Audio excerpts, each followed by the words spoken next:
नमस्कार दोस्तों, हाजिर हैं एक बार फिर से आज की बड़ी और ताजा खबरों के साथ। बस आपसे निवेदन है, कृपया वीडियो को लाइक कर दें, चैनल को सब्सक्राइब कर लें और घंटी बटन भी दबा दें। ये पहली बड़ी खबर है, हिमाचल में नहीं बदला रिवाज है, बीजेपी को लगा बड़ा झटका, कांग्रेस ने हासिल की शानदार जीत। ये आपको बता दें कि हिमाचल प्रदेश की 68 विधानसभा सीटों के लिए 12 नवंबर को एक चरण में वोटिंग हुई थी। इस चुनाव के नतीजे 8 दिसंबर को जारी किए गए और फाइनल रिजल्ट भी आ गए हैं। चुनाव आयोग के अनुसार हिमाचल की 68 सीटों को लेकर हुए चुनाव में कांग्रेस पार्टी ने बहुमत का आंकड़ा पार करते हुए जीत हासिल कर ली है। इस चुनाव में कांग्रेस पार्टी ने 40 सीटों पर जीत हासिल की है, जबकि बीजेपी को मात्र 25 सीटें मिली हैं।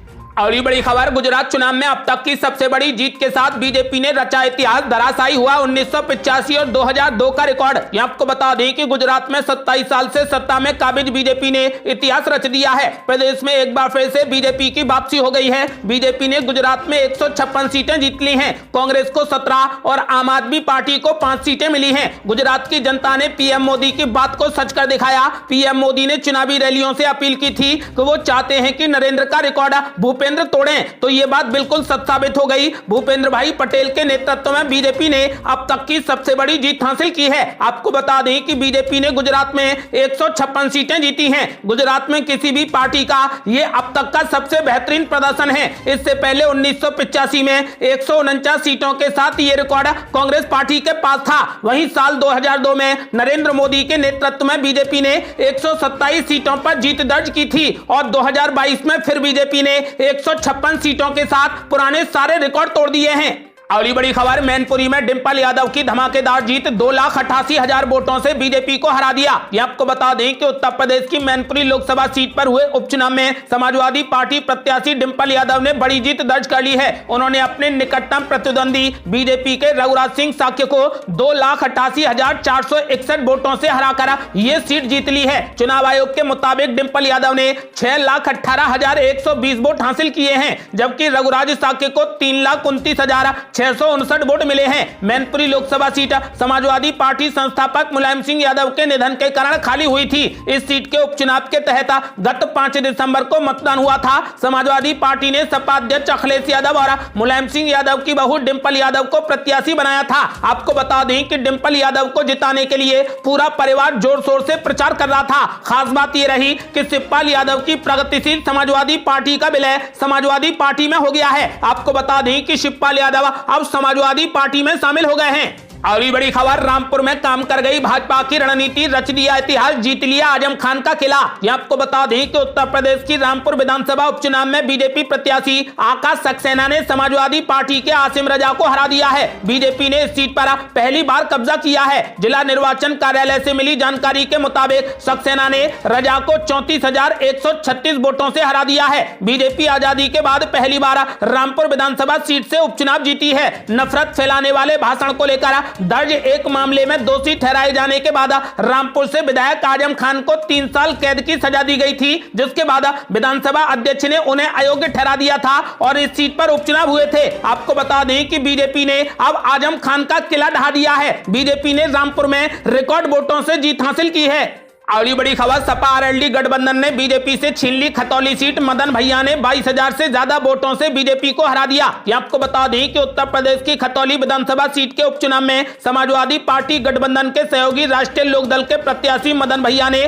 भारतीय जनता पार्टी की राजकुमारी सैनी को 22,143 वोटों से हराकर बीजेपी से खतौली सीट छीन ली है। खतौली सीट बीजेपी विधायक विक्रम सिंह सैनी को मुजफ्फरनगर दंगों से जुड़े एक मामले में सजा सुनाए जाने के कारण उनकी सदस्यता रद्द होने के चलते खाली हुई थी। बीजेपी ने इस सीट पर उनकी ही पत्नी राजकुमारी सैनी को उम्मीदवार बनाया था। आपको बता दें कि अब समाजवादी पार्टी गठबंधन के सहयोगी राष्ट्रीय लोकदल के प्रत्याशी मदन भैया ने भारतीय जनता पार्टी की राजकुमारी सैनी को 22,143 वोटों से हराकर बीजेपी से खतौली सीट छीन ली है। अगली बड़ी खबर, बिहार में नीतीश कुमार और तेजस्वी यादव को लगा बड़ा झटका, बीजेपी ने कुड़नी सीट पर दर्ज की जीत। ये आपको बता दें कि बिहार की कुड़नी सीट पर हुए उपचुनाव में बीजेपी को जीत मिली है। बीजेपी ने सत्तारूढ़ महागठबंधन से कुड़नी सीट छीन ली है। इस सीट पर हुए उपचुनाव में बीजेपी उम्मीदवार केदार प्रसाद गुप्ता ने नीतीश कुमार की जनता दल यूनाइटेड के उम्मीदवार मनोज सिंह कुशवाहा को 3,645 वोटों से हरा दिया। कुड़नी सीट पर हुए कांटे के मुकाबले में गुप्ता को 76,653 वोट मिले, जबकि कुशवाहा को 73,008 वोट मिले। इस सीट पर उपचुनाव कराने की जरूरत इसलिए हुई क्योंकि आरजेडी के वर्तमान विधायक अनिल कुमार सैनी को अयोग्य घोषित कर दिया गया था। आपको बता दें कि फिलहाल बीजेपी ने महागठबंधन को झटका देते हुए बिहार की कुर्नी सीट जीत ली है। अगली बड़ी खबर, छत्तीसगढ़ और राजस्थान में कांग्रेस ने मारी बाजी, जीत ली दोनों सीटें। ये आपको बता दें कि राजस्थान की सरदार शहर विधानसभा सीट पर सत्तारूढ़ कांग्रेस पार्टी ने अपना कब्जा कायम रखा है। इस सीट के लिए हुए उपचुनाव में कांग्रेस पार्टी के प्रत्याशी अनिल कुमार शर्मा ने बीजेपी को 26,000 से अधिक वोटों से हरा दिया। आपको बता दें कि छत्तीसगढ़ के नक्सल प्रभावित कांकेर जिले की भानु प्रतापपुर विधानसभा सीट पर हुए उपचुनाव में सत्तारूढ़ कांग्रेस पार्टी की प्रत्याशी सावित्री मांडवी ने जीत दर्ज कर ली है। आपको बता कि उन्होंने बीजेपी के ब्रह्मानंद नेताम को हरा दिया है। इस तरीके से भानु प्रतापपुरा और सरदार शहर सीट दोनों ही कांग्रेस पार्टी ने जीत ली है। अगली बड़ी खबर, उड़ीसा की पदमपुर सीट पर हार गई बीजेपी, बीजेद ने कर लिया कब्जा। यहां आपको बता दें कि उड़ीसा के पदमपुर विधानसभा सीट के उपचुनाव में बीजेद की वर्षा सिंह बरिहा ने 42,679 वोटों से जीत दर्ज कर ली है। बीजेद उम्मीदवार वर्षा सिंह बरिहा को 1,20,807 वोट मिले हैं। वहीं बीजेपी के प्रदीप पुरोहित के खाते में 78,128 वोट आए हैं। बरिहा दिवंगत विधायक विजय रंजन सिंह बरिहा की बड़ी बेटी है। विजय रंजन सिंह बरिहा के निधन के कारण इस सीट पर उपचुनाव कराए जाने की जरूरत पड़ी थी। आपको बता दें कि फिलहाल उड़ीसा की पदमपुर सीट पर बीजेद ने कब्जा कर लिया है। अगली बड़ी खबर, बहुमत से आगे निकलकर भी कांग्रेस पार्टी को लग रहा डर, विधायकों को हिमाचल से बाहर ले जाने का कर दिया ऐलान। ये आपको बता दें कि हिमाचल प्रदेश विधानसभा चुनाव के वोटों की गिनती हो गई है। भाजपा और कांग्रेस के बीच में जारी बेहद कड़े मुकाबले में कांग्रेस पार्टी बहुमत के आंकड़े को पार करते हुए 40 सीटें जीत गई है। आपको बता दें कि इसके चलते कांग्रेस को जीतकर भी अपने विधायकों को तोड़े जाने का डर सता रहा है। हालात को संभालने के लिए छत्तीसगढ़ के मुख्यमंत्री भूपेश बघेल भी हिमाचल जाने की तैयारी में है। चुनाव आयोग के अनुसार कांग्रेस पार्टी बहुमत के आंकड़े को पार करते हुए 40 सीटों पर जीती है और बीजेपी ने 25 सीटें जीती हैं, जबकि निर्दलीय 3 सीटों पर जीते हैं। हिमाचल के कांग्रेस के बड़े नेता और पूर्व मुख्यमंत्री वीरभद्र सिंह के बेटे विक्रमादित्य सिंह ने दावा किया है कि हम पूर्ण बहुमत की सरकार बनाएंगे और हमारी सरकार 5 साल तक चलेगी। उन्होंने कहा कि प्रतिभा सिंह मुख्यमंत्री पद की दावेदार में से एक हैं। विक्रमादित्य ने कहा कि हमें अपने चुनावी वादे याद हैं और आने वाले समय में हम उन्हें पूरा करेंगे। कांग्रेस नेता विक्रमादित्य सिंह ने पार्टी विधायकों को हिमाचल प्रदेश से बाहर ले जाए जाने के बारे में पूछे जाने पर कहा कि हम लोकतंत्र की रक्षा के लिए सब कुछ करेंगे क्योंकि भाजपा कुछ भी कर सकती है। आपको बता दें कि वहीं मुख्यमंत्री भूपेश बघेल ने कहा कि हम अपनी सरकार बनाएंगे। उन्होंने यह भी कहा कि विधायकों की खरीद फरोख्त की जा सकती है। विधायकों की खरीद फरोख्त के संदेह पर उन्होंने कहा कि हम उन्हें छत्तीसगढ़ नहीं लाएंगे, लेकिन हमें अपने साथियों को संभाल कर रखना होगा क्योंकि बीजेपी कुछ भी कर सकती है और किसी भी हद तक जा सकती है। आपको बता दें कि अभी कांग्रेस पार्टी ने इसका खुलासा नहीं किया है कि वो अपने विधायकों को कहां ले जाएगी, लेकिन विधायकों को हिमाचल से बाहर ले जाने का कांग्रेस पार्टी ने ऐलान कर दिया है। अगली बड़ी खबर, हिमाचल में बड़ी जीत के बाद राहुल गांधी ने जनता का किया धन्यवाद, बोले जल्द पूरा होगा किया गया हर वादा। यह आपको बता दें कि हिमाचल प्रदेश विधानसभा चुनाव में जीत पर कांग्रेस पार्टी नेता राहुल गांधी ने अपनी प्रतिक्रिया दी है। राहुल गांधी ने कहा कि हिमाचल प्रदेश की जनता को इस निर्णायक जीत के लिए दिल से धन्यवाद। सभी कांग्रेस कार्यकर्ता और नेताओं को हार्दिक बधाई। आपका परिश्रम और समर्पण इस विजय की शुभकामनाओं का असली हकदार है। फिर से आश्वस्त करता हूं कि जनता को किया गया हर वादा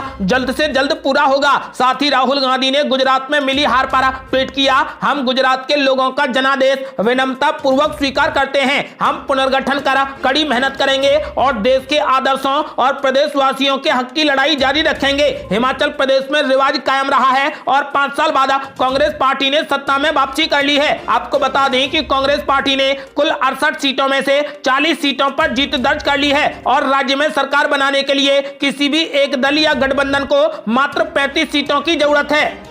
अगली बड़ी खबर, हिमाचल प्रदेश में बीजेपी की बड़ी हार के बाद मुख्यमंत्री जयराम ठाकुर ने मुख्यमंत्री पद से दिया इस्तीफा। ये आपको बता दें कि हिमाचल चुनाव में बीजेपी बुरे तरीके से हार गई है और जयराम ठाकुर ने राज्यपाल को अपना इस्तीफा सौंप दिया है। इसके साथ ही निवर्तमान मुख्यमंत्री जयराम ठाकुर ने कहा कि जो परिणाम आए हैं वो सभी के सामने हैं। सीटों में अंतर है मगर 1% से भी कम वोट शेयर के अंतर से हम ये चुनाव हारे हैं। हिमाचल के इतिहास में पहली बार कोई पार्टी इतने कम अंतर से जीती है। इसके साथ ही बीजेपी नेता ने कहा कि लोकतंत्र में आए जनादेश का हम सम्मान करते हैं। मैं यही कहना चाहता हूं कि कांग्रेस जल्द अपने मुख्यमंत्री का चयन करे, शपथ कराए और प्रदेश के विकास को गति दे। आपको बता दें कि फिलहाल मुख्यमंत्री जयराम ठाकुर ने राज्यपाल को अपना इस्तीफा दे दिया है। अगली बड़ी खबर, मैनपुरी की जीत और रामपुर में हार पर बोले अखिलेश यादव, 2024 को लेकर कर दिया बड़ा दावा। आपको बता दें कि मैनपुरी में समाजवादी पार्टी की जीत के बाद अखिलेश यादव ने एबीपी न्यूज से खास बातचीत की। उन्होंने कहा कि मैनपुरी की जीत यहां के लोगों की जीत है। सपा अध्यक्ष ने मुलायम सिंह यादव को भी याद किया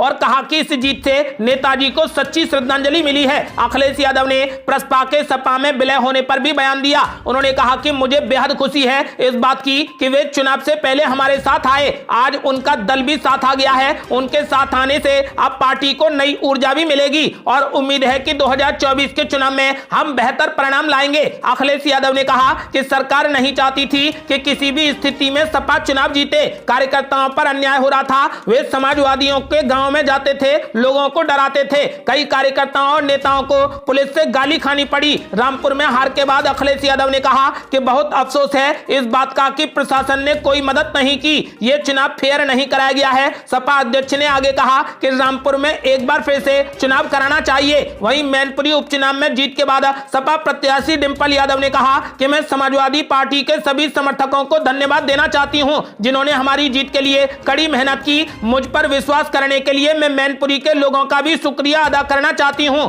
यह जीत नेताजी को सच्ची श्रद्धांजलि है। आपको बता दें कि इसी के साथ शिवपाल यादव अपनी पार्टी के साथ समाजवादी पार्टी में शामिल हो गए हैं। आपको बता दें कि समाजवादी पार्टी के अध्यक्ष अखिलेश यादव ने रामपुर में दोबारा से चुनाव कराए जाने की मांग की है। अगली बड़ी खबर, हिमाचल में मिली बम्पर जीत पर सचिन पायलट ने बीजेपी पर बोला बड़ा हमला, बोले हमने बीजेपी का तोड़ा अहंकार। ये आपको बता दें कि हिमाचल चुनाव में मिली बम्पर जीत पर कांग्रेस नेता और हिमाचल प्रदेश में चुनाव के ऑब्जर्वर रहे सचिन पायलट ने एबीपी न्यूज से खास बातचीत की। इस बातचीत में उन्होंने कहा कि मैं बड़ी विनम्रता से हिमाचल प्रदेश के सभी मतदाताओं का शुक्रिया अदा करता हूं। सचिन पायलट ने कहा कि हिमाचल में हमारी जीत ने बीजेपी को आईना दिखा दिया है, यह साबित किया है कि कांग्रेस उत्तर भारत में भी चुनाव जीत सकती है। सचिन पायलट ने कहा कि हिमाचल प्रदेश में स्पष्ट बहुमत की सरकार आई है, हम अपने सभी चुनावी वादों को पूरा करने का काम करेंगे और प्रदेश में अगले 5 सालों के लिए एक स्थिर सरकार देंगे। सचिन पायलट ने कहा कि हिमाचल चुनाव के बाद से जीत का सिलसिला लगातार जारी रहेगा। उन्होंने कहा कि हमने आज हिमाचल चुनाव में जीत दर्ज की है, हम अगले साल कर्नाटक में भी जीत दर्ज करेंगे। उन्होंने कहा कि इसके बाद हम राजस्थान में होने वाले विधानसभा चुनाव में भी जीतेंगे। आपको बता दें कि सचिन पायलट ने बीजेपी पर हमला बोलते हुए कहा कि हमने हिमाचल में बीजेपी का अहंकार तोड़ दिया है।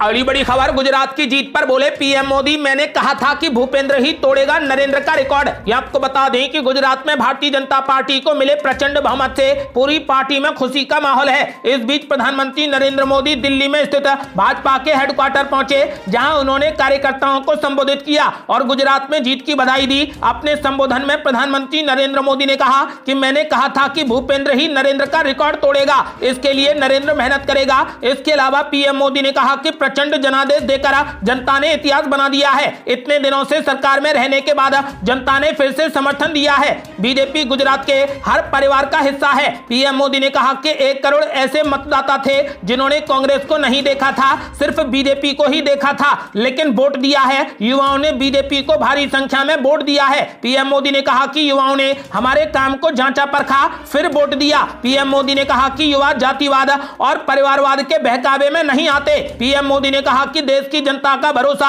सिर्फ बीजेपी पर है। जब देश पर कोई संकट आता है तो देश की जनता का भरोसा बीजेपी पर होता है। आपको बता दें कि बीजेपी ने 156 सीटें जीतकर गुजरात में ऑल टाइम रिकॉर्ड बना दिया है। अगली बड़ी खबर, हिमाचल और एमसीडी के नतीजों पर बोले पीएम मोदी, बीजेपी जहां नहीं जीती वहां वोट शेयर जनता के प्यार का साक्षी। ये आपको बता दें कि 2 राज्यों गुजरात और हिमाचल प्रदेश में हुए विधानसभा चुनावों के नतीजों के बाद प्रधानमंत्री नरेंद्र मोदी ने दिल्ली स्थित बीजेपी मुख्यालय में कार्यकर्ताओं को संबोधित किया। उन्होंने कहा कि जहां पर भारतीय जनता पार्टी प्रत्यक्ष नहीं जीती है वहां पर भाजपा का वोट शेयर भाजपा के प्रति स्नेह का साक्षी है। उन्होंने गुजरात, हिमाचल और दिल्ली की जनता का भी आभार व्यक्त किया है। पीएम मोदी ने कहा कि मैं सबसे पहले जनता जनार्दन के सामने नतमस्तक हूं। जनता जनार्दन का आशीर्वाद अभिभूत करने वाला है। जेपी नड्डा के नेतृत्व में भाजपा के कार्यकर्ताओं ने जो परिश्रम किया है उसकी खुशबू आज हम चारों तरफ अनुभव कर रहे हैं। पीएम मोदी ने आगे कहा कि बीजेपी का बढ़ता समर्थन यह दिखाता है कि परिवारवाद और भ्रष्टाचार के खिलाफ जनादेश लगातार बढ़ रहा है। उन्होंने आगे कहा कि गुजरात की जनता ने तो रिकॉर्ड तोड़ने में भी रिकॉर्ड बना दिया है। गुजरात की स्थापना के लिए अब तक के सारे रिकॉर्ड तोड़ दिए हैं।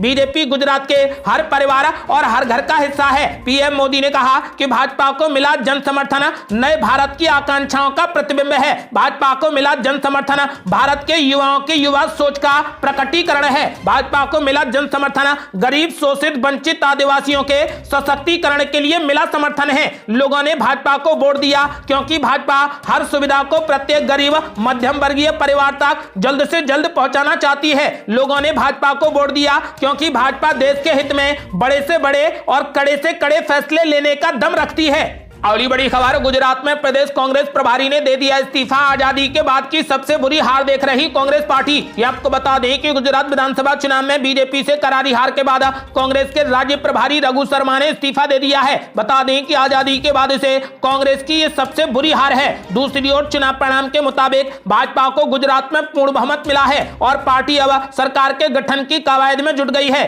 इस बीच भाजपा के प्रदेश अध्यक्ष CR पाटिल ने ऐलान किया है कि 12 दिसंबर को दोपहर 2 बजे गुजरात के मुख्यमंत्री शपथ लेंगे। शपथ ग्रहण समारोह में प्रधानमंत्री नरेंद्र मोदी और गृह मंत्री अमित शाह भी शामिल होंगे। किस पार्टी को विपक्ष मानते हैं के जवाब में CR पाटिल ने कहा कि हम कांग्रेस को ही विपक्ष मानते हैं। उन्होंने कहा कि कांग्रेस को सोचना चाहिए कि वो राष्ट्रीय पार्टी थी, अब वो खत्म हो रही है। आम आदमी पार्टी का यहां पर कुछ था ही नहीं। उनकी तरफ से इस तरीके के वादे किए गए जो जमीन पर नहीं उतर सकते हैं। आपको बता दें कि शपथ ग्रहण समारोह गांधीनगर हेलीपैड ग्राउंड पर 12 दिसंबर दोपहर 2 बजे होगा। ये थी अब तक की बेहद बड़ी खबरें। आपका क्या मानना है? क्या हिमाचल में खरीद फरोख्त से कांग्रेस पार्टी बच पाएगी? अपनी राय हमें वीडियो लाइक कर कमेंट बॉक्स में जरूर दें। ये थी अब तक की बेहद बड़ी खबरें। यदि आपने अभी तक हमारे चैनल को सब्सक्राइब नहीं किया है तो लाल बटन दबाकर चैनल को सब्सक्राइब करें और घंटी बटन भी दबा दें। जल्दी मिलते हैं बड़ी अपडेट के साथ। तब तक के लिए जय हिंद, जय भारत।